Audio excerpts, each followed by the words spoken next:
Alright guys, yes, welcome back to the part 2 of our damp treatment and issue. Yes, we talked about the penetrating damp, the rising damp, the one caused by condensation and all kind of damps. So now, what are the treatment for damp? I've said the first thing you should do when you observe a penetrating damp, what you should do is first of all, you rectify where the issue comes from. Is it a leakage?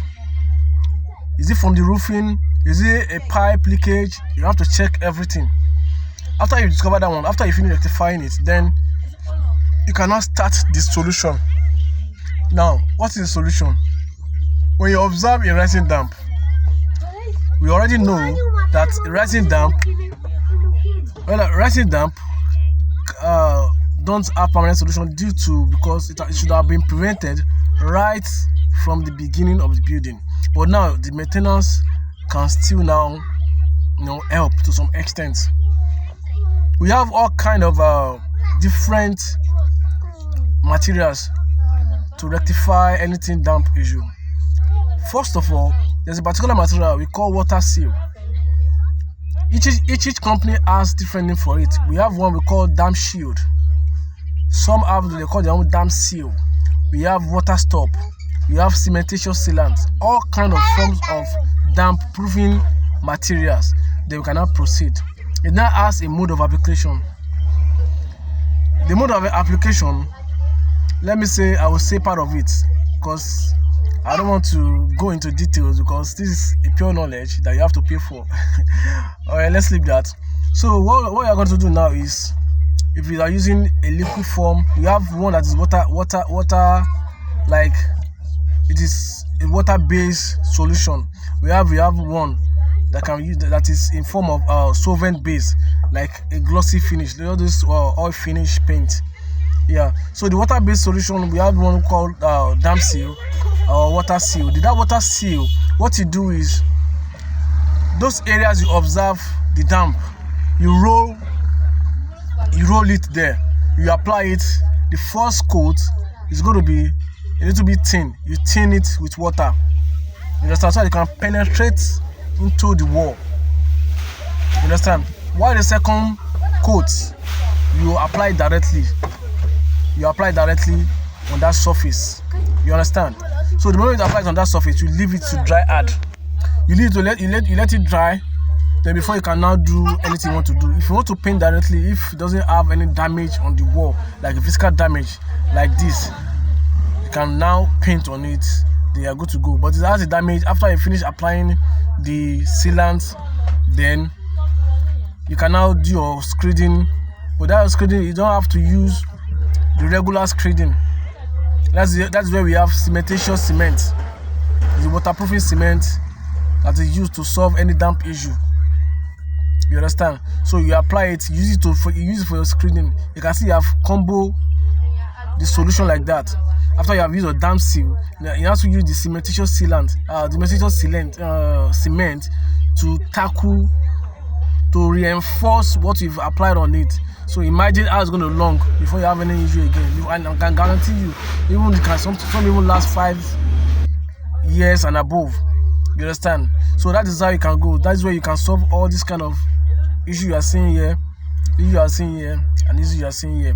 So you understand? So one of the disadvantage of this damp is it allows this mold to grow. And if you know, mold is a very dangerous sign you can have in our home, because when you have them on your wall, it leads to respiratory issue, unnecessary strictness that you don't even know how it comes about, and you know it is mold.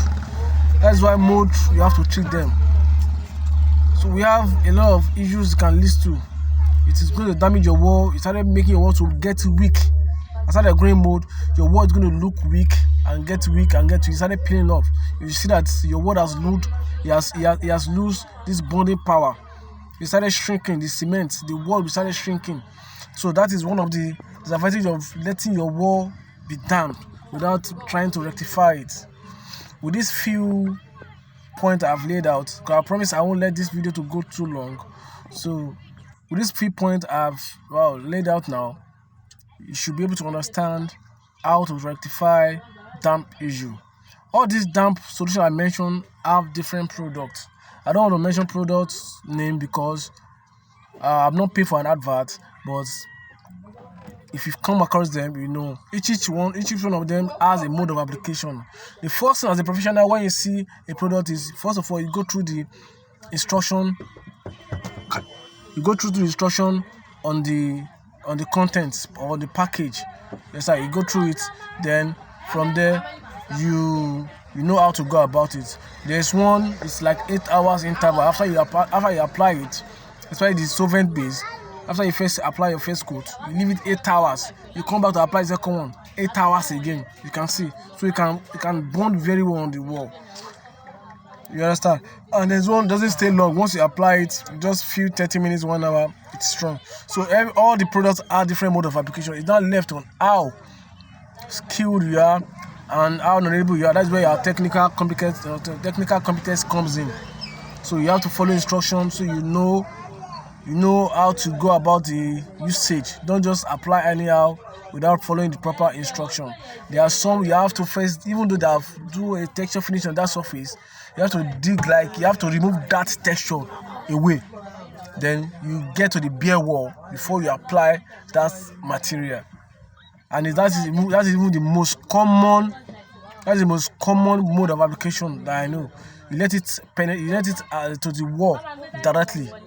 Then directly to the wall. You get. So don't just apply on the surface, on the texture surface, without getting to the main substrate, the main surface. You understand? So let it sink in your head so that you won't forget the application. Thank you. If this video is if you enjoyed this video or you gain 1 or 2 knowledge from this video, kindly press the follow button, subscribe, follow, share the content and comment. Thank you. For Yoruba version, I'm coming. Like I promised to use Yoruba as well, but I forgot to use the code mixing.